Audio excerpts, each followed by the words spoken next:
right, everyone, we're going to go ahead and get started. Everyone like to take their seats. Good morning and welcome to the Small Business and Discussion here for Fashion Retail. My name is MJ Chuli and I'm a student here at Lasell, as well as excited to be your moderator for today's discussion as we look into small business owners' worlds in the retail industry. As an institution, we value the concept of connected learning, which is taking the classroom into the real world.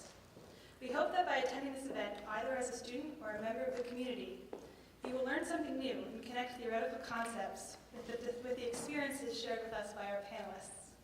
However, before we get into the heat of the discussion, I would like to introduce Dr. Jim Ostro, our Vice President of Academic Affairs here at Lasell, for an opening address.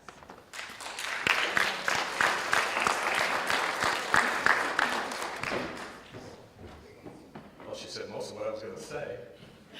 Connected learning, that's what we're all about. Perfect. Yeah, connected learning is what Lasell College is all about, and this is a perfect example of connected learning, bringing professionals onto campus to really give students a sense, as she said, of the relationship between what we're doing as an educational institution and what's going on in the wider world. By connected learning, we really mean that students, instead of sitting passively, like unfortunately having you do now, and receiving information and regurgitating it back to a boss teacher, we really mean by connected learning that students should be doing the work of the fields they're studying, really entrenching themselves in the actual activities and projects that real practitioners in those fields are involved in, and then they're really experiencing and perceiving connections between what they're doing, what they're learning, and issues, events, problems beyond the walls of the classroom. And this just sort of is icing on the cake when we bring professionals onto campus and have them interact with faculty and students. Yesterday we had our Connected Learning Symposium showcase, and that's where it's really a flip thing where the students become teachers for the community. Because of our philosophy of connected learning, any next iteration of a course, new things are happening. Students are exploring and creating and discovering new things. So at the end of every semester we have a symposium, and students present on the fruits of their labors, the results of their intellectual and creative discoveries, and it's really a wonderful event. And this is really a cap, this event on the Symposium Showcase. It was wonderful. Another thing we really celebrate at this college is the interrelationships between disciplines, between fields of study. We've actually revised our curricular core, and one of the things I would say about that revision is that really all faculty at this institution now are fashion faculty. They're all contributing to fashion education, and faculty work together in a very interdisciplinary way. And I know under Lynn Blake's direction as chair of the fashion department, we really stress the idea for students that fashion is about history, it's about identity, it's about social relations, it's about economics, it's about everything that goes into the world of living, of individuals living in the world. And of course it's also, and Jill Carey and others in the fashion department will attest to this, it's also of course about pointing to me for an example of the latest trends in menswear. So that's something very important for students to learn. So I really want to congratulate you all on coming together for this wonderful event, again, which I see as a real cap to our Connected Learning Symposium. Thank you, panelists, for joining us. Are they going to have time for some breakfast, Hector? You just put them to work. That's Hector Oweka. We all know Hector. Hector is the lead on our Small Business Institute, which put all this together. Thank you, Hector. All right, congratulations and have a great day. Thank you.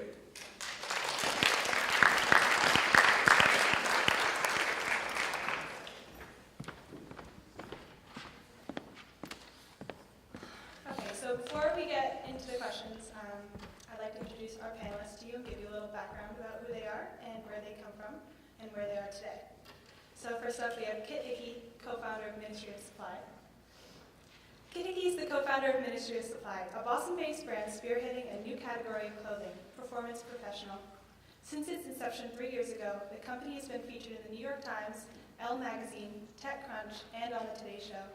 They launched via Kickstarter and achieved the highest funded fashion Kickstarter project of all time. She is a mountain lover and has half an MBA from MIT. So if you guys would like to say a little thing, add any information that I may have missed, go ahead, feel free. You've got about 5 minutes. Hi everyone, thanks so much for coming. Excited to be here. We do a lot with Lasell and have an intern from Lasell this summer. Yeah, I'm the co-founder of Ministry of Supply. We're a menswear company which integrates technology into business wear to make it a lot more functional and comfortable. And we started out of MIT. So we were students just like you guys about 3 years ago. And as said in my bio, we launched our Kickstarter and ended up becoming the highest funded fast project of all time on Kickstarter. So I think that's it, but excited to be here and excited to answer any questions you guys have. Taylor Johnston, founder of the Gamine Company. After being photographed by Bill Cunningham while installing the famous nasturtium vines in the Isabel Stewart Gardner Museum, horticulturist Taylor Johnston found herself on the hunt of stylish yet functional workwear for women. After exhausting all options and without a formal design background, Taylor decided to tackle the problem herself. After 2 years of research and development, she set up a sustainable domestic production chain sourcing the best natural and vintage textiles. Connecting with a former pattern maker at Levi's, the oldest workwear manufacturer in the U.S., L.C. King Manufacturing, the historic Cone Denim Mill in North Carolina, and a team of cottage industry seamstresses across New England, Taylor and her team launched Gamine in June 2014. Within a few weeks of launching, Gamine sold out of its inaugural offering, the slim slouch dungaree, and from there grew to a waitlist of 400 plus eager women from around the world. With features on many well-respected websites in print including Tomboy Style, Cool Hunting, The Boston Globe, and Modern Farmer magazine, Gamine is quickly building a community of hardworking, stylish women. With one eye focused on history and the other gazing toward the future, Gamine continues to thoughtfully expand its offerings to include garments of the highest quality and integrity, and looks forward to sharing the stories of these hardworking women. Well, I don't know how I can add to that. Good morning. I don't know if any of you are used to being up this early, but I am. I'm gardener at the Isabel Stewart Gardner Museum here in Boston, so my day starts pretty early. And in addition, I have this company which is kind of growing faster than I can ever keep up with. But I'm excited to be here and sort of looking to you as students of fashion as people who can maybe teach me something today too. So looking forward to answering your questions. Sibylline Sariano, founder and owner of Sibylline Apparel. Originally from New York City, Sibylline has established herself as one of Boston's premier fashion designers since 2002. She is operated out of her namesake boutique in Beacon Hill and offers a style she describes as classic, tailored with a feminine twist. Since graduating from Syracuse University with a Bachelor of Science in Fashion Design, Sariano has collaborated with several world-renowned designers including Calvin Klein and Liz Claiborne, working in Hong Kong, Italy, and New York. Sibylline proudly supports local production of her garments, cutting them here in Fall River, Mass, and producing them in New York City. She also works tirelessly on behalf of several charities and is a regular speaker at various colleges and business organizations, and is recently featured in a book, Transformational Philanthropy, Entrepreneurs and Nonprofits, which highlights her generous giving to the community by author Lisa Dialin. Thank you. I was actually wondering what you were going to tell them about me. Hi guys, thank you for being here. A couple years ago, actually, I was an adjunct professor here at Lasell for a year and had a wonderful time teaching all these things that I've learned over the years. As MJ said, I have been an entrepreneur and had my own boutique for 10 years, starting in 2002. And in the boutique, I manufactured and produced my own collection, jackets, pants, skirts, dresses, you name it. And also was a buyer for all the product that was in the boutique. And I've evolved from there. I had my first child and decided that the grueling 100-hour work week of retail was not what I wanted to do and try to do motherhood at the same time. So I decided to close my boutique and focus on one thing that I did really, really well until other elements came back to it. And so I started focusing on my wrap dress that I had started producing many years ago. And one night in my dreams, I realized, oh, I need to make a wrap dress that's reversible. Diane von Furstenberg's never done that. So, and I gotta patent it now that I said that out loud. But so I started focusing on creating a reversible wrap dress. So it's 2-in-1. I'm wearing one today, and they're reversible, machine washable, they travel like a charm, you can throw them in the dryer. I purchase all my fabric here in the US, and I do all my manufacturing right here in Massachusetts. And I launched it customizable about a year and a half ago. And so I've really been focusing on that. And so now I offer it sleeveless, cap sleeve, 3/4 sleeve, long sleeve, and then short, knee length, floor length, A-line or straight to any customer. And I host a lot of events, and that's kind of how I'm getting it out there. I built quite a brand in 10 years in retail, and so I'm still kind of riding that wave a bit. I'm also a stylist, and I work with people in their home to style them, personal shop. And I work with a custom men's company doing custom menswear as well. So I wear a lot of hats, and I also am the creative director for a yoga brand called Ima Yoga Apparel, which is giving Lululemon, well, we're hoping to give Lululemon a run for their money a little bit. So I love what I do. I'm always looking for new endeavors. I think once you're an entrepreneur, you're always an entrepreneur, and you're looking to, evolve as a creative person. So that hopefully summarizes a little bit. I feel like I have so many more things I could tell you about myself, but I'll stop there. Mark Fagan, founder and owner of Osmium. Born in Buffalo, New York, Mark developed an early affinity for outdoor activities and a life lived slightly left of center. After a number of small but successful businesses, Fagan started Chaco Footwear in 1989, combining his love for the outdoors with prior shoemaking experience. Based on simple, elegant sandal design, Chaco built a very loyal following, first among outdoor professionals and later with a wider demographic. Distributed primarily through outdoor and specialty footwear retailers, Chaco was the only company in its category to produce domestically and to offer repair services for its footwear. Fagan sold Chaco to Wolverine Worldwide in January of 2009. In 2011, Fagan started working on Osmium, a clothing brand inspired by casual lifestyle and design perspective. Osmium launched its website on April 1st of 2012 with a concise collection, each garment built to last in the USA. Styles are a mix of traditional silhouettes and some decidedly new twists. A straight-ahead chino with a very convenient cell pocket sits next to a contemporary version of a drop-front sailor's pant. Fagan patented Mobius belt and buckle highlight his clean, functional design approach. Osmium fills an unmet need for uncommon and enduring styles that are executed carefully, patterned and built by skilled workers in the USA. The company is a proud member of 1% for the Planet, a growing group of companies that give 1% of sales to deserving environmental organizations. Wow, that says it pretty well. I'm somewhat a refugee from the footwear industry and fell into clothing thinking that it would be an easy add-on, something that I could master quickly, thinking that footwear was much more difficult than clothing was pretty easy.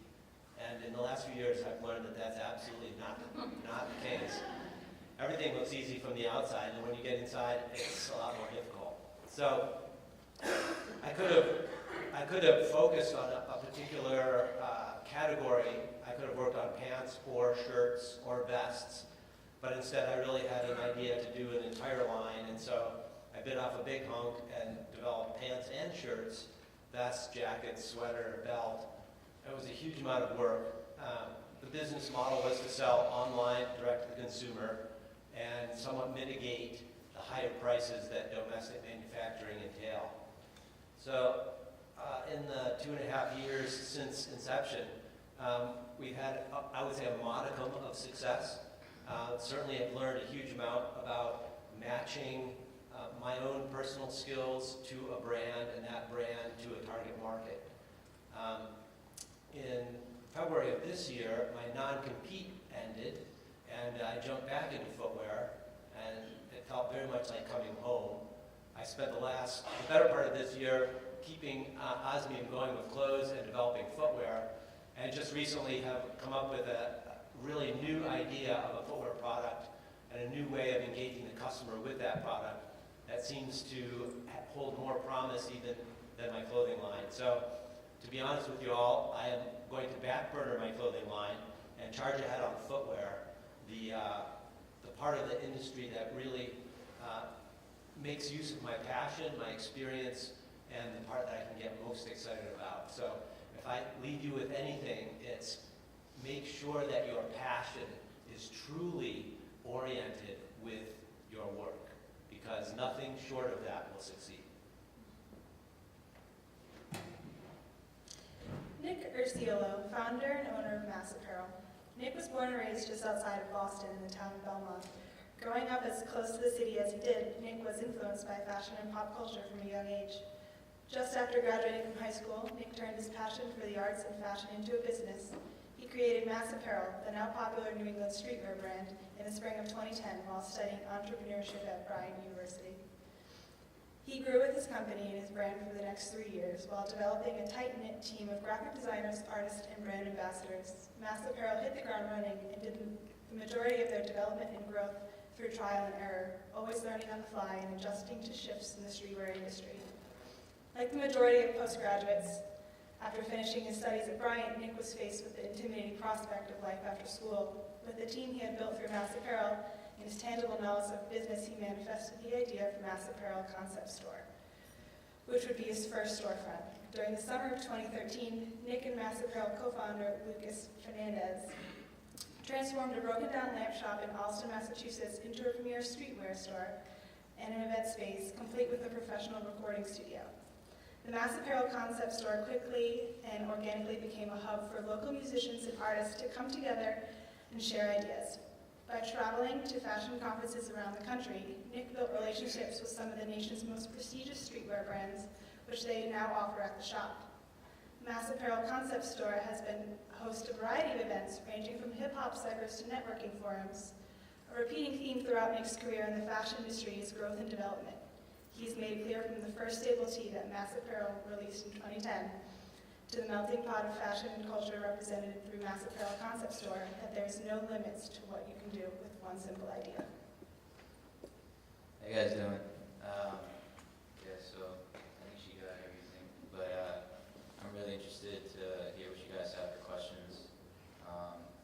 We launched last year the storefront, and so now we've been open for over a year now.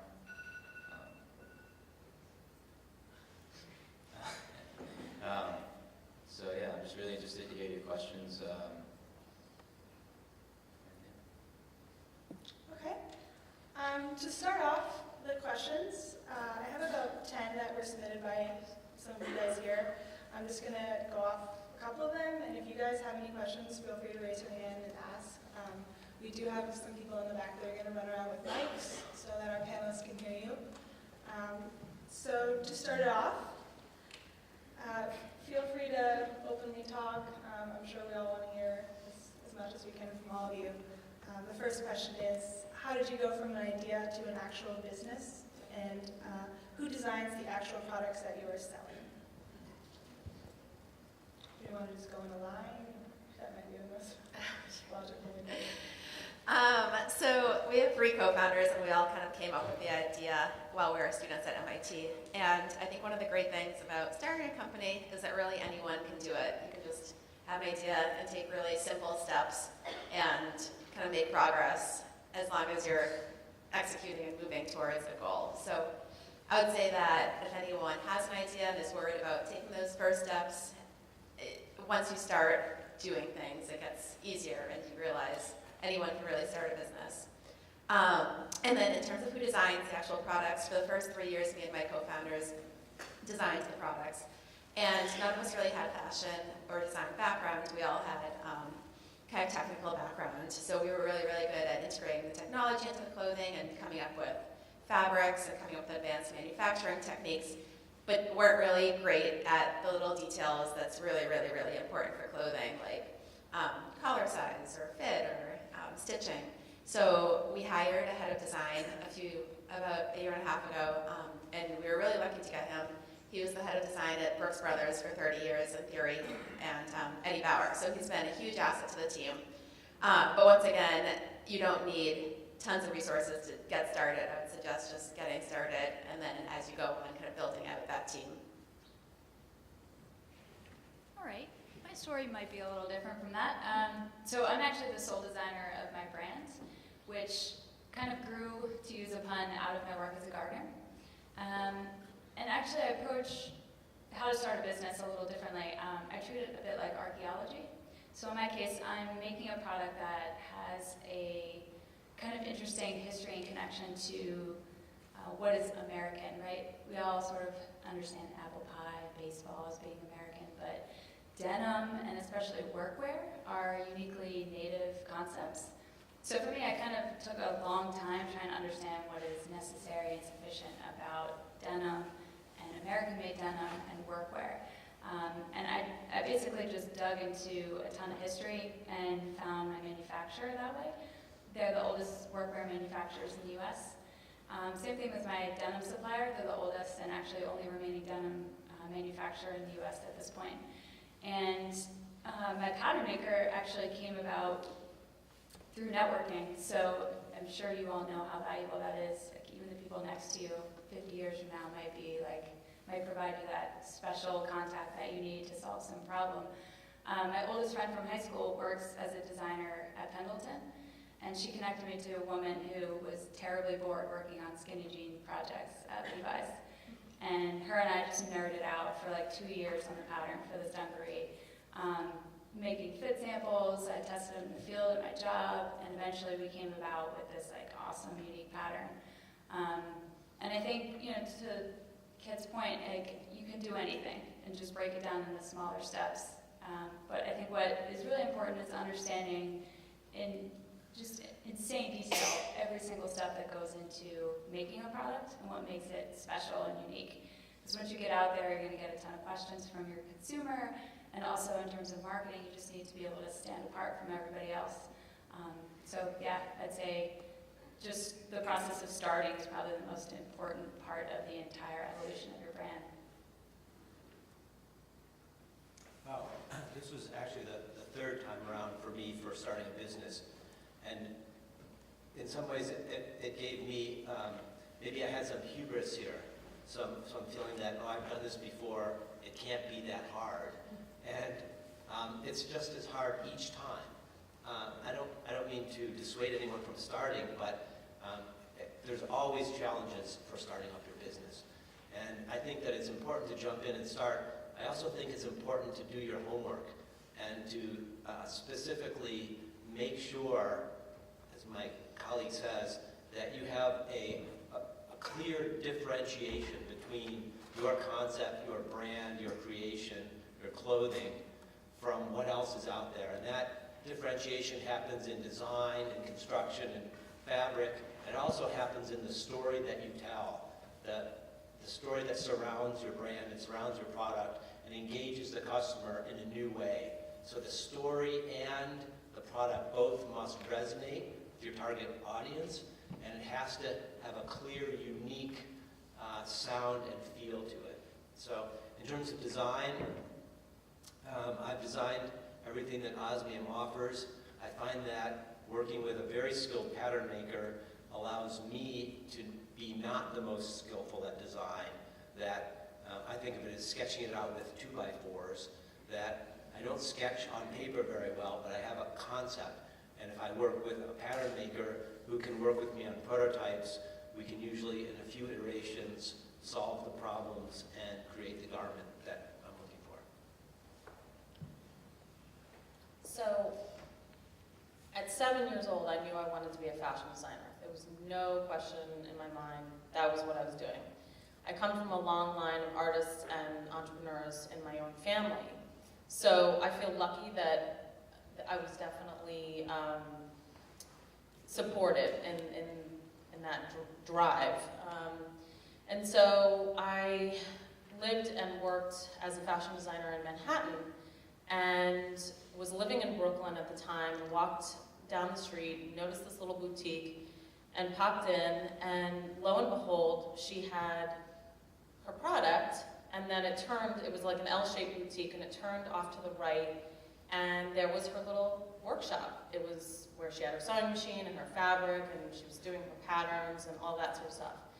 And it hit me like all of a sudden, holy cow, that's what I can do. That's how I can start this business. I was, at the time, a designer for Liz Claiborne, and I knew in that moment, that was how I was going to do it. And I knew that I also didn't want to try to do that in New York and be a little fish in a big sea. And my husband's from this area, and we were kind of looking at trying to relocate up here. And I thought, you know what? I'm going to do it in Boston. I'm going to be a big fish in a little sea in Boston, not, you know, saturated by all these other fashion designers. And so I was walking down the street after we moved to Davis Square in 2001, and popped into this little boutique, overheard, so what I'm trying to say is it's kismet sometimes. I overheard this boutique owner telling a customer that there was a retail space that was available next door to him. And I'm like, I have to ask this guy what that means. So I introduced myself, said that I was new to Boston, I was living in Davis Square, and I got the retail owner, I got the retail shop's owner's name. I was meeting the owner the next day and had signed the lease within 24 hours. And it just fell into my lap, really. At the time, I had a job, and I was working as a head designer up here for Sigrid Olsen. And it was just what happened.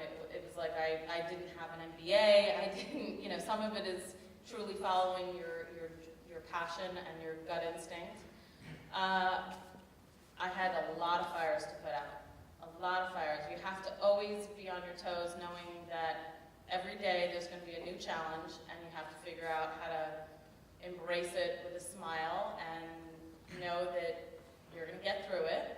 And that started with, I'm the sole designer of the product, and so I agree with everybody here that said you have to find, if you're going to get into clothing, and I'm sure shoes as well, you have to find someone who is highly skilled at the pattern. Because when you take, let's say, a dress, for example, in your pattern size, I work with a size 4 as my small. If you then mark and grade up that pattern or grade it down, and you have any issues in that first size of that first pattern, it is going to be exacerbated as you get into the bigger size and the smaller sizes. So once you go into manufacturing it, now you have product that doesn't fit. So I knew that right out of college, I probably could have done all my patterns, no problem, but I was rusty at that point. I had been working as a designer and handing off spec sheets to a whole, slew of pattern makers. So I hired an incredible pattern maker, and over the years, throughout the years of having the boutique, I hired a design assistant as well. And so, I'm only imagining you're thinking, well, how do you afford that? Well, a lot of times my paycheck went to those people. There's no question about that. So, but I've, over the years, built these solid patterns that I can I can tweak here and there when there's, a new design coming into my mind, but I'm starting kind of with a base sloper of something that really works. And I think that is like the most important piece of, if you're looking at having your own clothing line, to do something, to start in that way. So I feel like really connected to everybody here right now, because like 2.5 years ago, I was literally sitting where you guys are right now, and in my head I was thinking, I had this idea, but I had no idea how I'm going to get it to where I want it to be. So basically, what I would say is that if you're starting your own business, it's very important for execution. So if you have all these ideas, it's great to just write everything down, but hitting deadlines and actually going into detail as to exactly what you have to get done in order to get your business started is crucial. So, working with professors at my school and mentors and stuff, you really learn how to prepare and get everything together. I think that it's important also to have a really strong team behind you. So when we started, it was just me and my business partner. So I had the business background, and he was more on like big picture marketing and design. And the team is so important in this because if you're starting a brand, no one's going to want to wear anything that you have just because you built this product. It's, you know, your team and how you like market it, how you interact with people, how you network is how you're going to get the word out. Especially in a scene like Boston where it's very tight, you got to be able to meet people, and you got to be able to, you know, schmooze people almost, you know. And I think that's really, really important. So, what else is there? Yeah, so we haven't, as far as what comes up with our designs, it's both me and my business partner, we both come up with our designs. And over the past 3 years, we've self-taught how to use like Illustrator and Photoshop. And I think that's also really, really important, is to know the entire business in fashion. So if you're doing fashion, you need to know the business side as well, because if you're going to start this business up and you're strictly a designer, you know, you're going to run into problems where you're relying on somebody else to run a crucial part of your business, and you want to be in control at all times. So knowing how to do basically everything in my business, even though I didn't major in fashion, you know, I think is really, really crucial. Okay. Does anybody already have any questions they want to ask? Oh, we've got a couple hands in the back. Good morning, and thank you so much for coming and sharing. This is so extremely valuable for the students and for the faculty too, so thank you. If you could just, a couple of you could just address the issue of cash flow, because it's a long time from ordering and needing to pay for fabric within the terms, which typically have been 30 days, and then your retailer who may ask for terms on the other end. So how do you manage with a startup cash flow? I'll jump in. So I am a company that's 5 months old at this point, and in thinking about like how to start a business and keep it going, continually come out with new products, it's kind of a terrible idea to pull money out and pay myself. So I'm actually working full-time in addition to running this brand full-time, which is actually incredibly difficult. Going back to an earlier point about making sure this is your passion, like you are going to be up at midnight, 1 in the morning, grinding on emails, like you must love this, right? But to get around some of the cash flow issues, I've come up with like a pre-order system. So I actually can't make my product fast enough. The demand is overwhelming to me. So yeah, we basically have enough cash to take care of ordering all of our materials, and then we get paid right away from our consumer to then be able to produce our product. And it's a little stressful because you often need to know, working with your manufacturer, that you're going to get your product delivered in the window of time that you promise. And that can be a little bit tricky, right? If you're working with a smaller factory and you have smaller minimums, they may say, well, you know, sorry, you got bumped. Calvin Klein came in with 10,000 pairs of jeans, whereas you only have 1,000, right? So you need to be clever and kind of a little bit more nimble in how you think about cash flow. But I would say, don't be afraid to continue to work in your full-time job. Like I don't think anybody judges me by that. I think it only strengthens the story behind my product, because I'm actually the end user as well as the person who's making it. And I think with Kickstarter, you have a lot of other options in creating new products and crowdsourcing funding, but I would definitely say make sure you understand all the different variables that go into producing a product before you promise somebody that you're going to deliver it. I think the cash flow question is key here. We can all sit up here and say, oh yeah, you know, I have my product, it's all great, but have to either A, be able to afford to make it, or B, have enough money to make it. So I'm going to be completely honest with you and tell you exactly what I started with. And I feel like a lot of times you don't get raw, true answers. I went to SCORE through the SBA, the Senior Corps Executives of Retired Executives, Officers of Retired Executives. And I had heard about this, and I went to these two guys that were so amazing, and they had this retail history, and it was an older guy and a younger guy, and it was like good cop, bad cop, totally. Walked in there, and they were like, why are you trying to do this with, why are you going to go into manufacturing a product with a retail space? Why do you need to take on that overhead? Well, because I don't have a brand, nobody knows about me, I need to have some place that people can walk in the door. Well, how much money do you need to do that? How much money do you need? I had to have all these answers, like on paper, ready to say to them, how much money, does a pant cost you to make? What's your margin? How much money are you going to make off of that pant? So I had all those answers for the most part, but I also still hadn't quite done it yet, so there was variables there, of course. I went to family that has a little extra pocket change, and I asked to borrow money. I asked for a loan. I started my business with $60,000.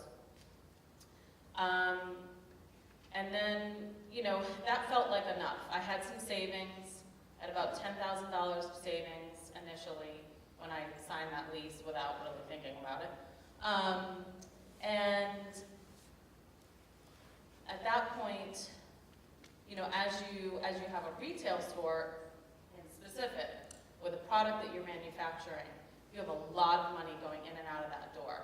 You have the product that you have to pay for that you're manufacturing. You have the product that you have to pay for that you're buying, i.e. the handbags and the jewelry and all that sort of stuff. And you may have a goose egg day. You may have a 0 day that you had no sales. So January, February, March were nail-biting months, always, especially here in New England. Your peak season in retail for women's wear is April, May, June. People always think that December is a cash cow. Not really, at least for me it wasn't. December was very much, it was a decent month, but certainly not my best month. Definitely April, May, June are top months. I would sometimes blow my numbers out of the water on those months. And those would carry me through the slow summer and then getting back into a strong fall. That said, at one point my bank came to me and said, hey, do you need a small business loan? You could probably get approved for it. So I thought, well, I don't need it, so let me try to apply for it now when I actually could just have it in savings. So I applied for it, and I got approved, and at the time, I made sure that I didn't personally guarantee that loan. And sneakily, that's even a word, a couple years later, they had me re-sign some papers that was going to up my loan a little bit, but didn't tell me, actually, and I didn't read the fine print, that now this extra $50,000 that they were going to lend me, I was personally guaranteeing. So that's a big piece of it. You want to make sure that your company, your LLC, your S Corp, your C Corp, whatever it is who's signing that loan if you're going to go for a bank loan. Because when I did need the money, I was now personally liable to that money. And I was glad I had it because there were times when I needed it, like in the slump of the market that we've all had several times within the 10 years that I had my boutique. So I just wanted to kind of point that out, that you don't necessarily need $500,000 to start your own company. You can actually start with 10 to 60,000, in my opinion, but you have to be really smart with it. I think it's important to match your resources to the structure that you're trying to create. If you were going to try to create a full line of men's or women's clothing that you were going to bring to the wholesale shows in New York with the prospect of getting widespread retail distribution, the infrastructure and the upfront costs to do that are very high. That show costs are high. You'd be expecting to hire reps or showrooms to show your products. They'll take a cut of your margins. Your sample costs will be high. You'll get orders and you'll have to buy all the inventory, as was mentioned by the questioner, and put that money out before you see money coming back from the retail world that will sell the end product. I think that if you embark on a journey like that, you have to be pretty darn well funded, and whatever journey you embark on, you have to have a very careful plan. You'll never exactly meet that plan, but you have to have something that you're shooting for. I think that in today's world of Kickstarter, crowdfunding, sourcing of those in that way allows a lot more flexibility and a much broader array of opportunities that do not demand so much upfront cash. So maybe our Kickstarter hero here can talk more about that. It's not something I've done, but to sell the product before you've even made it makes a huge amount of sense for people just getting started. Yeah, so we kind of started with a similar number. We started with 60,000 in kind of family and friends funding, and that really enabled us to do a lot of prototyping. So we worked with a sample shop in New York. A sample shop is basically a really small manufacturer, and we're able to kind of get prototypes and work with them pretty closely on getting our first designs. And so after about 10 or around like 15 rounds of prototyping, we kind of had a product they were happy with and started selling really small quantities just around campus, so kind of any friends or family that would buy one. We then kind of realized that a lot of we weren't able to really scale, so we wanted to raise some money to kind of put it into inventory. So we started talking to angel investors kind of around Boston, telling them our idea, our vision, the fact that we had these costs, we wanted to build out a website, and a lot of them said, "Oh yeah, that's great, great idea. I love what you guys are doing, but come back to me when you have a bunch of sales." And we were caught between rock and hard place because we couldn't really get the inventory to make sales at that point. So we kind of turned to Kickstarter. It was around 3 years ago, and Kickstarter was really starting up. And what Kickstarter is, for those of you guys that don't know, it's a way to do pre-orders. So basically, you create a video, you put it on Kickstarter, and then people can buy different packages. They could buy 1 shirt, they could buy 3 shirts, they could buy 5 shirts. And what we said was we would, so they pre-order, and then you use that money to go to the manufacturer, place the order, and they get the shirt in 1 to 4 months. And that was a really, really great way for us to kind of get those pre-orders without the cash. It did end up being kind of a headache because with any pre-orders, there is, it's a liability. So you have this outstanding order that you owe to the customers, and like it's been mentioned for a few times, the supply chain and partners and patterns, there's lots of different issues going into manufacturing that you can't really control. So that's what we did, and then we also ended up raising a few rounds of funding. So we've raised a family and friends round, and then a seed round, and then we also have some bank loans as well. So what did you say your turnaround is when somebody pre-orders? So the reason it was a nightmare is because we promised we had talked to our sample shop in New York, and we thought we were gonna sell like 300 units. And the sample shop said, okay, so for 300 units, that would take about 2 months. We ended up selling 10,000 units. And what that meant was we had to find there's 2 ways of manufacturing. You can either buy finished goods or you can kind of source every material. At that point, we were sourcing every material. So we had to kind of find a new button supplier. We had to find a new thread supplier. We had to find a new manufacturer. We had to find a new packaging supplier. We had to figure out a way to ship all the orders out. So it was basically building like a supply chain from scratch. So it ended up being around 8 months. Yeah. And actually, something you just said triggered. So at that point, when you have a place that's willing to produce 300, your cost on those 300 pieces are much higher versus the place that will do the 10,000 units, right? So that's another big thing. For me, I too, with my custom wrap dress, will take either 50% down or I'll charge the entire dress. And then I tell the customer that it'll be about 4 to 6 weeks. And right now, I'm at 8 weeks, and I still haven't delivered a couple dresses that were ordered on October 9th, and it's stressing me out because the factory is backed up.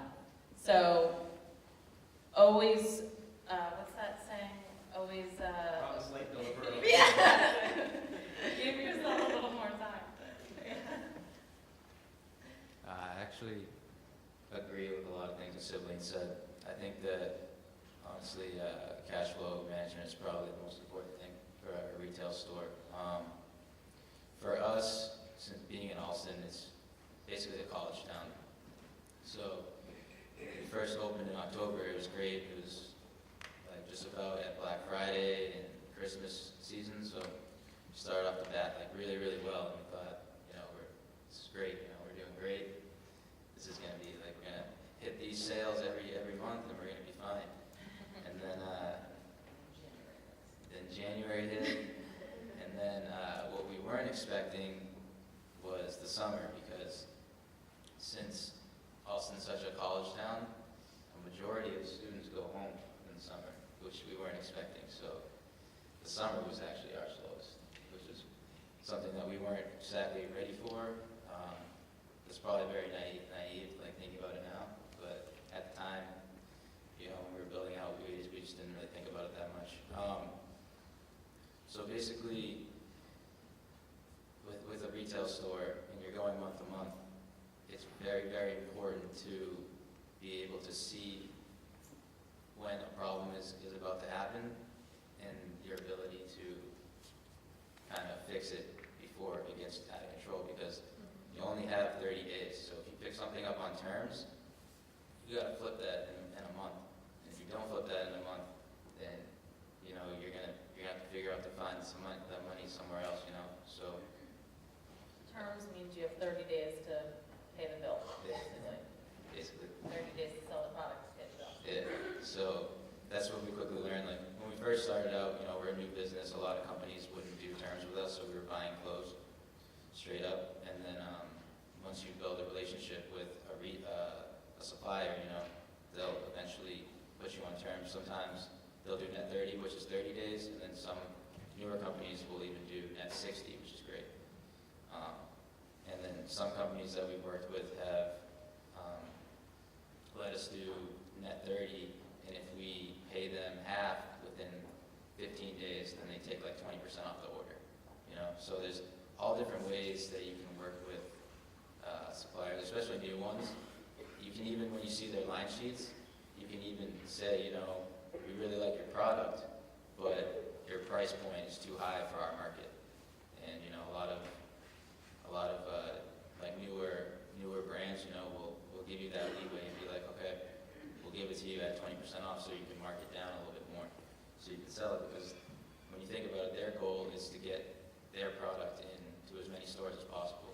So you have actually a little bit of leverage, which we didn't really realize we had when we first started out.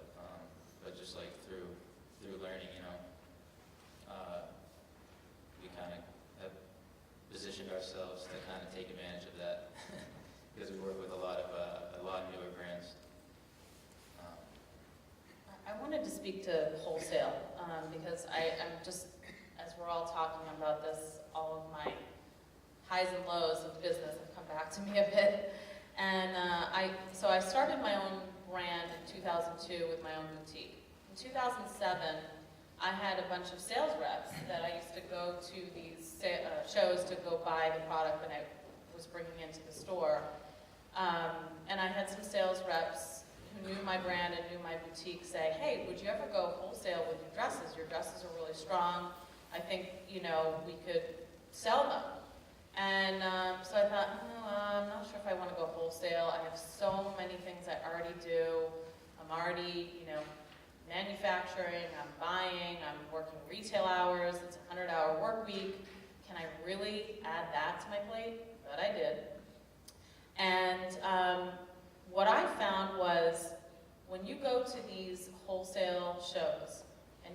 you're buying or you're selling product at these shows. People write orders. Oh yeah, let's take that dress, take 5 of those, 10 of those, no problem. I'm writing up a $3,000 order. I'll do 3,000 for delivery of May and 3,000 for delivery of June, and so on and so forth. They're basically signing like a moral agreement that they are going to pay for that product. You do take a credit card on the form, but you still need to get approval to run that credit card when you're ready to ship the product. So here I was sitting on about $30,000 worth of orders. Holy cow, that's awesome, right? So I manufacture these dresses. I get them done. I have a little small little factory happening at the basement of my boutique trying to prep these for shipping with my staff that work retail for me.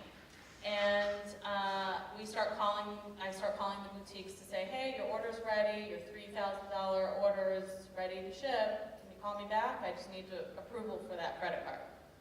No phone call, no phone call. Leaving messages, and I was chasing the money.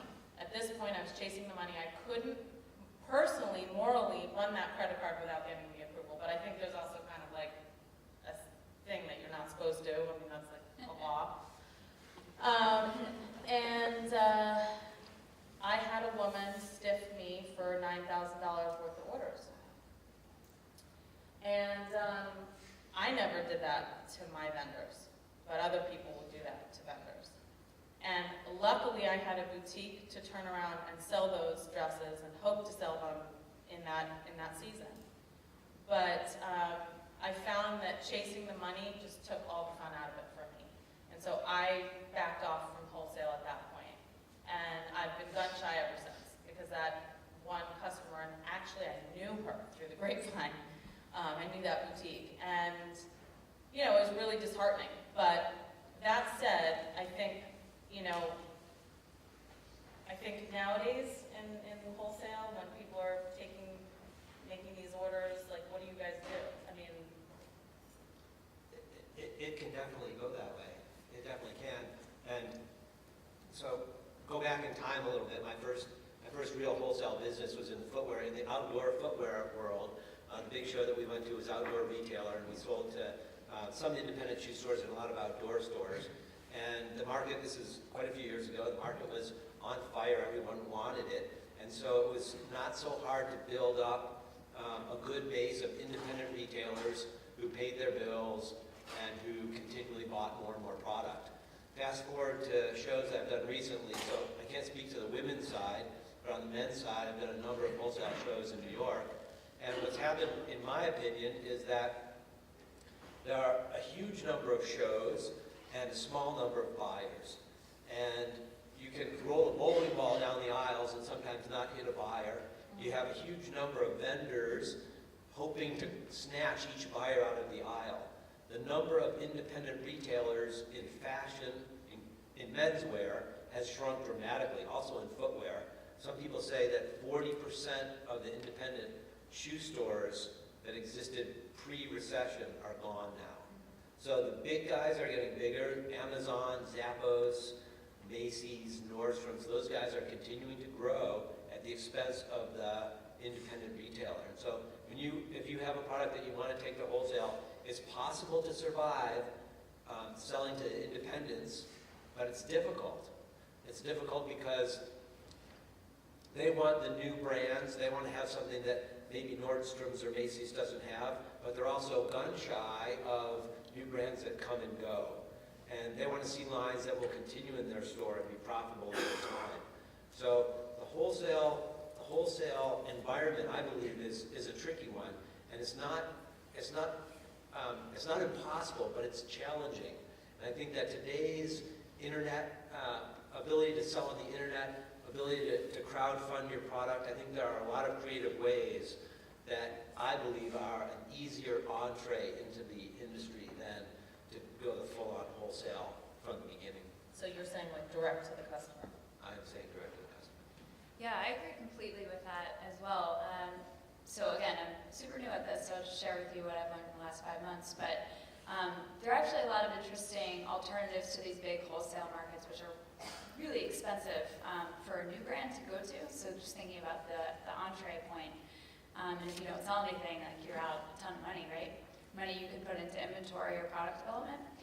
There are a ton of smaller markets that are popping up that essentially serve as a space to have a pop-up store for a short amount of time, so you can actually reach a solid number of people in face-to-face interaction. And I've actually built a pretty solid consumer base just using social media myself. I think in a much stronger word-of-mouth way than I would if I went strictly through wholesale. But I think it really depends on the product. Like, is your product going to jump off the shelf? Is it something that somebody would really want to grab, or is it something that requires an explanation, or maybe 1 out of every 10 people walking to the door of a boutique aren't really going to care about your product? But you kind of need to think about that and structuring the cost structure of your product as well, because you need to know if you're going to sell wholesale or retail out of the gate and thinking about pricing and value. But I have no regrets of really not going the wholesale route so far. I've just sort of beta tested a little bit in a couple of smaller boutiques, which serve markets that are unique to the product that I'm selling. So the chances of people walking in the store looking for my product are a lot higher than probably anywhere else. And I think I'm just way more excited, to your point about losing passion for your project, I'm way more excited to build relationships with fewer people who I know are going to really go the extra mile and care about my product than trying to sell to a ton of people and dilute the brand and the overall experience on the customer perspective. I just wanted to point out, with like wholesaling and stuff, I feel like we're talking about sometimes, like we talk about huge numbers, like 10,000 pairs, you know. And at this point where you guys are, that might not be like a realistic thing or something that you would actually be planning for. So I just want to say, like, when I started just making t-shirts when I was in college, we would just do like an order of like 24, you know, just small runs, you know, just see how they go. We should, like, you know, you don't have to have thousands and thousands of dollars in order to get off your feet to just kind of, you know, experiment and get your name out there. You know, while you're in school, you have plenty of time, you know, to, if you have like a couple $100, you know, just get a couple pieces made, you know, just kind of start from there, and then look for like the bigger funding, you know, once you kind of get off your feet a little bit. I think that the groundwork is crucial, you know. If you're not going to go out and find a huge investor right off the bat, you know, you got to kind of make your traction on your own. So even before you need to think about wholesaling your product and stuff, just, you know, really focus on finding a market that actually wants to purchase your clothes, you know, and don't be afraid to, you know, if you make something and it doesn't sell, you know, feel free to, you know, switch it up, because you never know what is the one product that everybody's gonna like gravitate to, you know. We have a question from Fred.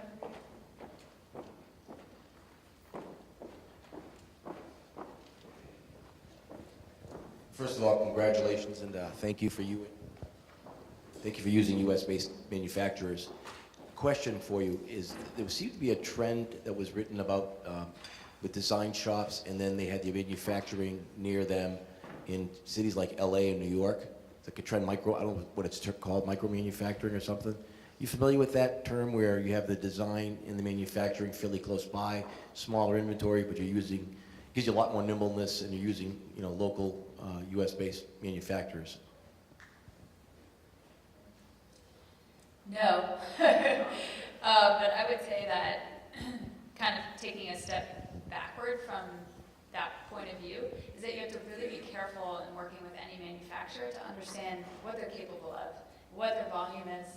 It's not enough to just walk into any manufacturer. You have to understand whether your product requires specific machines or people who know how to operate those machines, because as we were discussing before the talk, as much as people want American-made goods, there's actually a giant skill gap that exists in the real world. So if you think about the number of factories that closed when a lot of things moved overseas, when it was more cost-effective to produce bigger volumes, a lot of people lost their jobs. And those jobs, unfortunately, weren't replaced by people who had the skill set. And now you're faced with an aging workforce and not enough skilled labor to replace those people. So it's not enough to find someone who's going to work in the numbers that you want. You need to understand who those people are and what those machines are, and just like pepper people with questions. Because in the end, like, your product has to stand on its own, and people aren't going to care whether it's made in America if it just kind of falls apart and stinks, right? I think that your question speaks to something that will happen but is not here yet. I think that manufacturing in smaller batches and finding a contractor that you can partner with very closely and be nimble with so that your inventories are lower, that you're really doing just-in-time manufacturing, makes a lot of sense. You don't have product on the water being shipped from Asia. I think that makes a huge amount of sense, but in reality, it's not yet happening. The contractors here that I've experienced, even the bigger ones in Chicago, are not set up as efficiently in terms of their material flow and their processing and planning like Asian factories. And there are Asian factories that can do runs of 100 units, sometimes at higher quality and higher consistency and lower cost than can be done here. So I'm not advocating that we should go there. I'm all about manufacturing here, but I think that our manufacturing expertise and infrastructure needs to regain what it had at one time to realize the vision that you're talking about. I think that, especially in the Massachusetts, New York area, there are still, I think there's a lot of factories that have existed for a long time and have died off, and there are factories that are trying to start back up again. As we were talking about before this whole thing started, there's a huge Portuguese community down in Fall River, and I was saying to them, like, I take the time to meet and talk to the stitchers who are sewing my dresses and my product, because without them, there's no product. And I want them to feel happy when they're sewing my dresses so that they come out well, And, it's kind of a dying breed. I mean, what we were talking about, like Project Runway, that's kind of infused learning how to do that stuff again, over these last, 13 seasons or however many seasons there's been. But, I will say that in October, I found out about a new factory I had never heard of before down in Fall River through my pattern maker. And I walked in there with 15 one-of-a-kind dresses that were all different from each other. And they took my order. I'm still waiting on some of them, but, they were happy to get my business. And she came at me with a cost that was higher than I wanted to pay. And I said, listen, this is what I paid at the other factories, and this is what I found a little tailor in Boston to make some of these dresses. Will you match it? And she said, okay. So, I'm happy with this new factory so far. They were willing to take my small order, and I'm saying that they're still out there. She said, well, is there a time when you think you'll be doing 500 dresses? I'm like, I sure hope so. So we'll see. I'll take this because we actually don't manufacture in the U.S. So we use pretty advanced manufacturing techniques like robotic knitting, thermal lamination, and we had tons of quality issues in the U.S. So we manufactured in New York to start off with, and then we went to L.A. And what we found was that, well, they're really good at things like cut and sew, a lot of the techniques. So we use technical fabrics in, say, dress shirts. So we were working with a lot of people that were great with dress shirts, and the fabrics was actually breaking their machines. And then we worked with people who were great with technical fabrics, and they didn't understand a lot of the details about dress shirts. So we really had to find someone who was really understood both worlds and was nimble enough. So we really struggled finding that in the U.S. So we actually went abroad, and we manufacture in Taiwan now. And the quality's gone up, and they're great partners. So we someday hope to be able to bring stuff back in the U.S., whether that means opening up our own small shop or bringing some of the machinery over here. But yeah, it's been definitely a challenge trying to find some of the advanced manufacturing here for us. Well, I was just going to say, as Taylor said also, it's about the machines. So it's these major pieces machinery that costs thousands and thousands of dollars. And a lot of these old mill buildings actually still have the pieces in there. They may be rusted and not working, but they could get working again, kind of thing. So, for example, with my dresses that are microfiber jersey, it takes a specific machine to sew that. It takes a specific machine to sew denim. I know it takes specific machines for shoes. So, you know, it is really about the industry and where these machines and these people who know how to use them exist, you know, so that's why overseas does, you know, support some of that production, but. Well, this doesn't have to do with manufacturing in the U.S., but one thing that we came across was, you know, we don't do too much cut and sew stuff personally, so we basically deal with a lot of screen printers. And with screen printing, you know, it's easy to find somebody, but it's hard to find the best price and the best quality. So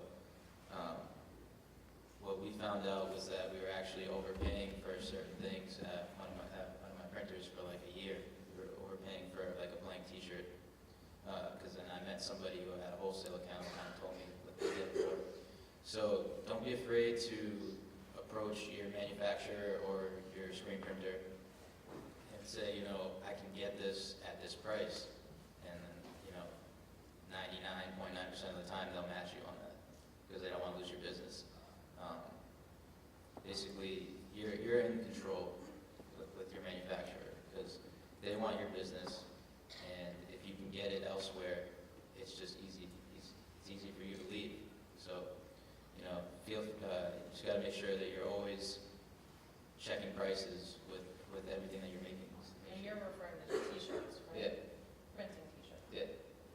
So, but yeah, I'm sure with your manufacturers as well, that you've probably come to them. You said already that I went to this place and I can get it for this, and they're smaller than you. Will you match? And they match, right? Yeah. So. Does anyone have any questions? Good morning. I have actually two questions. My first question is for Kit. Kit, if you were not a co-founder, would you have still become an entrepreneur solely by yourself? And my second question is for Nick, I believe is your name. My question for you is, where does your inspiration come from besides fashion and pop culture? Do you go further into the city to find it? Where does that inspiration come from for you to create your streetwear? Yes, the question for me was if I was just a sole founder instead of having a team of co-founders, so I still would have done it. I think the answer is I still would have tried, but I don't think I would have gotten as far or been as emotionally not ripped up, because starting a business, as everyone's kind of alluded to, is really, really, really, really hard. There's just so many challenges, there's so many emotional challenges, there's so many roadblocks, and I think that for me at least, having a team of two co-founders who I really trust, who are really good friends, who are really good at what they do, and who are really become like family has really enabled me at least to continue on and to face the challenges and to kind of get through them. So I think that for me has been the biggest part. Yeah, for mine, the inspiration for our clothes really just comes from me and my business partners, just life growing up, our experiences, and what we tend to do now is we try to just, for each season, we kind of just draw on certain themes that we think are, you know, important. The way we structured our business is that we aren't like a themed clothing line, basically. So we don't do like, we don't have like recurring themes in our clothing. We kind of try to change, well, not change it up, but we try to stay as current as possible and not really leave ourselves to have to design our clothes a certain way every single time we make something new. So I think for inspiration, you know, you just always gotta be thinking forward, and you gotta always be on your toes, because you guys all know the world today is just it's fast, it's very instantaneous, you know. just for example, like the Kim Kardashian, that the paper magazine cover, right? We're now in a society where, like, 4 hours after that, everybody sees that on the internet. There's already like a T-shirt for it, you know. So like it's just crazy. So you just gotta be on your toes, you know. You gotta be in tune with the times, but you also still have to be focused on what you're doing overall. Do we have any other questions? My question is directed to those of you who design your own clothing. Do you need to do something to protect that design? I'm sure the hope is that it's hugely successful. And are you concerned with knockoffs or somebody else trying to imitate or produce something comparable? I mean, somebody who designs dresses in several different sizes, does each size need to have a trademark or some sort of protection? So I actually learned the answer to that when I was teaching here at Lasell. And I was teaching intro to current fashion issues. And we had a whole section where we were talking about knockoffs and counterfeit and trademark and patent. And in the industry, technically, you can't prevent somebody from knocking off a design because clothing, and I'm going to say this loosely because I think when you get into technical things, it's a bit different. You know, for example, DuPont has trademarked and copywritten the word lycra. So you can refer to it as spandex on your label, but you can't refer to it as lycra unless it's actually coming from DuPont and from the manufacturer of that lycra specifically, because that's their word for it. And so when it comes to fabric, for example, Lululemon has a fabric called Luon. That's something that they created just for their product, and so therefore it is trademarked and patented and stuff like that. I believe, from what I understand, I could patent my custom reversible wrap dress and the word, perhaps, but I can't prevent or sue somebody for knocking it off. Maybe I could clarify a little bit here. I recently received a patent for my belt buckle, and after a long career of deciding not to patent a number of designs that were patentable, for some reason I decided to get a patent on this belt buckle. A patent allows the owner of the patent to make, manufacture, and sell that individual piece, that item, for 17 years, and allows the owner of the patent to litigate against anyone that they feel is infringing on their patent. It doesn't mean that people can't knock you off. It means you can sue them if they do. In a case like mine, in my previous company, Chaco, if we had patented our sandal and Nike had chosen to knock us off, and we had tried to litigate Nike, it would have obviously been a no-go situation. So it's important to understand what a patent, what rights it gives you, and what it doesn't give you. A trademark allows you to use your particular word or phrase and enforce that so someone else cannot use that. A patent and a trademark are two different things. A trademark is relatively easy to obtain. You can do a search for trademarks. It costs about $200 for the application. It takes a little while. You can do it yourself online. It's not that difficult. In today's age, I actually think that having your own domain name is more important than a trademark. A patent can take years. If you expedite, you can get it done in about 2 years. And I would say a ballpark cost, and it can range widely, as I would say $4,000 to $10,000 for a patent. Yeah, I was put at 20,000. Okay. Mine was considerably less. I probably got mine for about 10 grand. But once again, it only allows you to litigate, not to enforce. Yeah, just to add on that, I mean, I think if you're onto something, if you think your idea has legs and people want it, like, you can expect to be copied, right? And actually design is iterative, so chances are you're copying somebody else at some level. So rather than thinking about the headache and cost of coming up with the money for a patent, and then trying to figure out how you're going to pay for it and find time to litigate all the cases, why not just spend the time up front and get as far ahead of the field as possible? So that means like maybe there's something unique about your textile or your manufacturing process that only you have. Because I think ultimately that helps in the long run, and also it really does matter who you are and the story you have to tell. Because we all know that we can buy shoes from just about anybody, pants from anybody, jackets from anybody, but we all sort of feel brand loyalties. And so thinking a little bit about the psychology of that and trying to attract people to your unique proposition is important, rather than, I think, thinking about the patent and trademark thing. And I will also say that, think of H&M and Zara. Their business is solely based on knocking off high fashion. So, and Forever 21. So everybody in this room, I'm sure, owns something from H&M, Forever 21, and Zara, because it's how we can afford it. You know, at the end of the day, you get your inspiration, potentially from John Galliano on the runway, but you can afford H&M.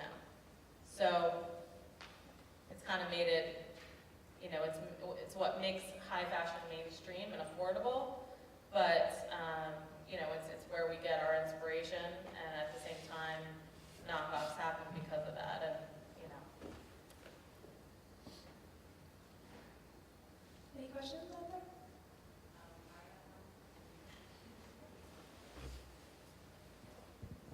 Thank you.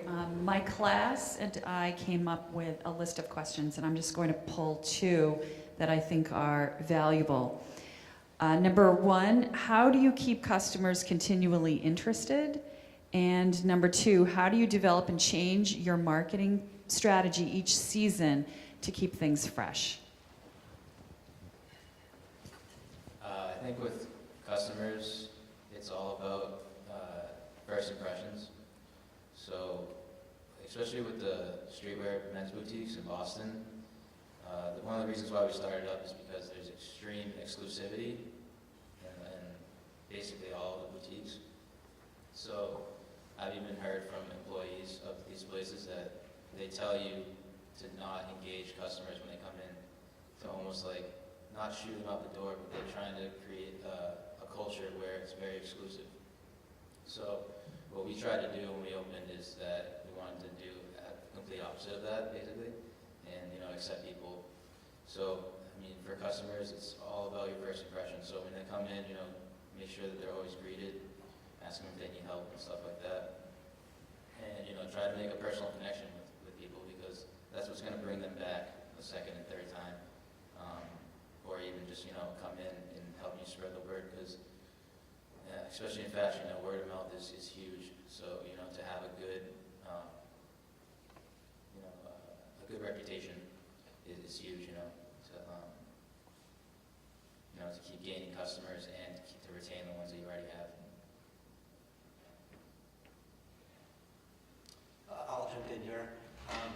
I chose menswear mostly because I'm a guy, but also because menswear changes a lot less frequently than women's fashion. It's a lot easier season after season to make subtle changes to a line and still have it be fresh enough for guys. In terms of marketing, I think it's really important that whatever your brand is, the theme carries through strongly season to season with some changes, but the core branding remains the same. And oftentimes brands will use some kind of an inspiration for the season, a person, Jack London, for instance, or adventure, or the mountain lifestyle might be a theme for a season. And you see this in the catalogs that I'm sure come to some of your doors when you see the holiday catalog from J. Crew or from Banana Republic or whoever it is, and they have some sort of a theme to the catalog that inspires their design, inspires their marketing, inspires the imagery that you see.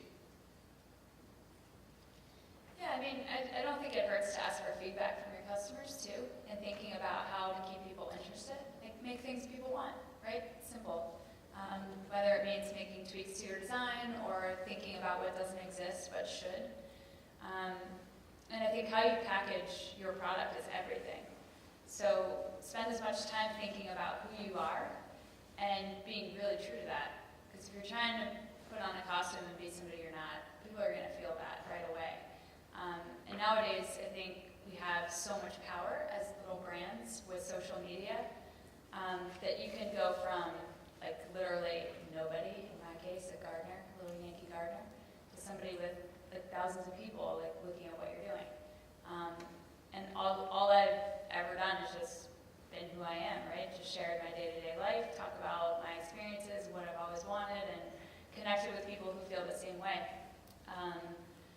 And I think ultimately in driving this ship forward, I try and think about how I'm different all the time.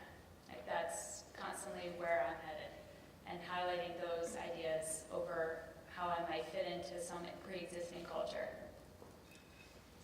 My grandmother, who also sewed, said to me when I was young, your garment needs to be as beautiful on the inside as it is on the outside.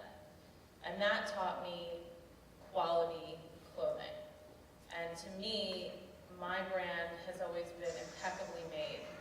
And that was the most important thing to me was, really, really well-made garments that could last a very long time in somebody's closet. And I've stayed true to that for the 12 years that I've been in business.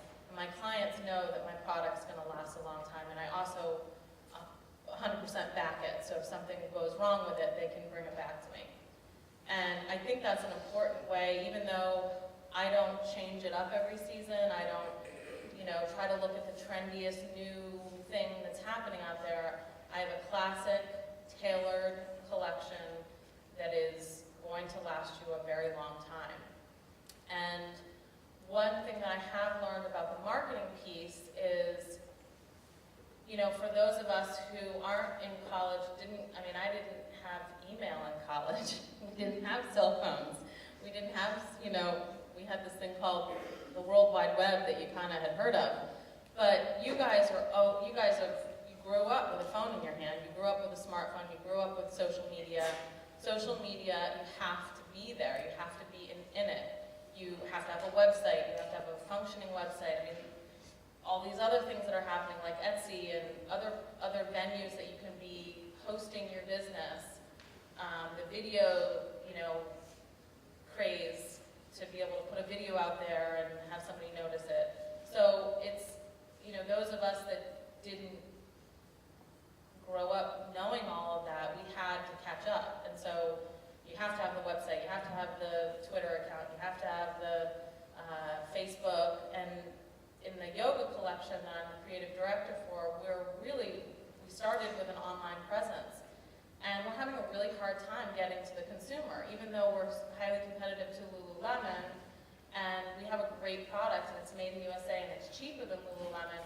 We've done all these great, catchy marketing blasts trying to draw the customer in around Cyber Monday and around Black Friday, and we got 0 sales.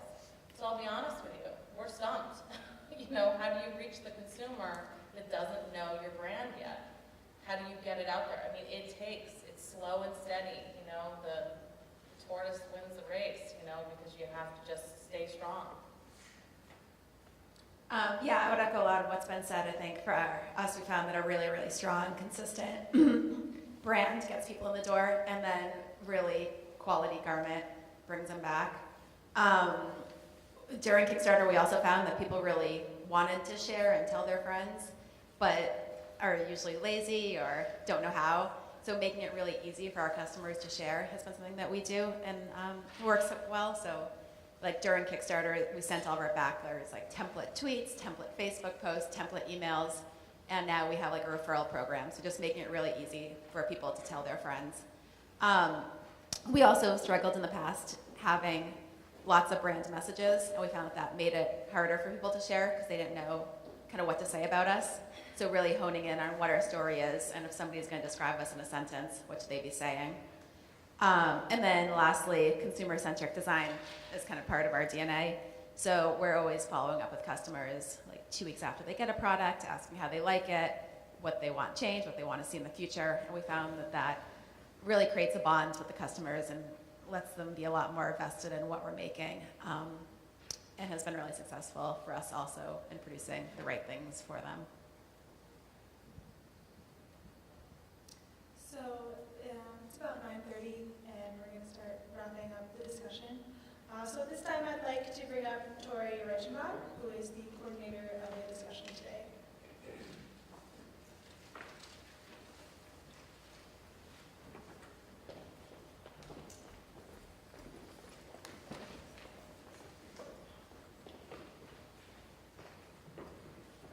Okay, well, good morning, everyone.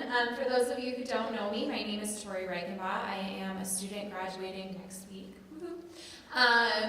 But I have been the SBI coordinator for 2 years, and I just want to say thank you to our panelists today. It's really great to have you here, and just by organizing these different events, I always know we get great feedback from our students. They really do learn, so I want to thank you for that. We talked a little bit about cash flow, and we at the SBI have a great program where we actually have a student grant program, which we can give you between $1,000 and $2,000 for your business. We are starting and kicking off a different type of grant program now. It's going to be an incubator program. So if you have even a business idea that you think you can get off the ground in 3 months, we will give you money to start that. Like someone said, you know, it doesn't take a whole lot of money to get that stuff off the ground if you have an idea and a passion for it. This can range from fashion businesses. We've had people in the communication department get like music. They started a recording studio type thing. So it can be any department, any discipline, but I know we are focusing on fashion today. We've had 2 of our grant winners come from the fashion program. One is Lindsay Riley, who you may know of. She designs handbags. And the other one was Nellie Thoreau, who they both graduated maybe 2 years ago now. They both have a fashion line. So if anybody is interested in this, let me make sure I covered all my stuff. We will pair you with a mentor, we were actually talking to Nick earlier, and he said that's something that really is lacking, is having a mentor and knowing, you know, what's going on in the industry and how to, you know, combat challenges. We, as part of the program, we now have business planning, startup expansion assistance, resource networks, co-working or meeting room space and computers, high-speed internet, peer-to-peer networking, 6 months of mentoring, and then access to other tools and resources, in addition to the money that we can give you to get your startup off the ground. So if anybody is interested in that, you can email sbi@lasell.edu, and we'll send you a grant application. It will go out in a mass email from the Vice President, Jim Ostro, and that will be at the end of this semester. So coming up here in the next week or 2, you'll get that. And then it's due at the beginning of next semester, so you will have the winter break to do it. And if you have any questions, feel free to see me, see Professor Aweka in the back, and we can give you a little more information, okay? And at this point, I'm gonna invite up my closing, and Trevinan? Yes, and from the fashion department, and she's gonna close for us. But I do want to thank our panelists and thank the fashion department for helping us out with this. Thank you. We have had an amazing experience here to listen to all these panelists. They've really communicated the, alchemy, that magical transformation of drive, ingenuity, and the power of collaboration that we try to communicate in class, but it really doesn't show up in a textbook, and it doesn't show up in a case study. So we're really grateful that they could come and share, and that there's so many ways to do it. So it also keeps instructors charged. It helps us keep it fresh, because we hear this and we're reminded of our experience, and, you know, it helps us to mentor. I'd like to thank Michael Alexander and Jim Ostro. Michael Alexander is the Lasell president, and Jim you heard from earlier. Without their support, we couldn't do this. Not just support for these events, but support for the process of maintaining these relationships. It really goes to the core of the mission of the college to maintain these connected learning relationships. We'd like to thank the department chairs, Nancy Walden for the business department, Lynn Blake for the fashion department. Again, they support the effort that it takes across the college to get together with other departments and to get together with a larger community. We'd like to thank the SBI. This was effortless on our part for Kathy Weiss and I, because they are so expert at putting these events together. Especially, Hector manages the SBI, but Tori was his right-arm person for the last 2 years. And this is her last year. Is this your last event? This is her last event, so we're probably going to have tears over there. But she is awesome. She was seamless, coordinating IT, Sodexo, who we also want to thank, not just for the food, but after an evening and night of bailing out our basement, the coffee. I think the whole event kind of pivots on that when you haven't had any sleep. And we'd really like to thank MJ for moderating. She did an excellent job. So again, another A round of applause, please, for our panelists. They gave their time. We're so grateful. And we hope you all have a wonderful dry day out there. Thank you for coming.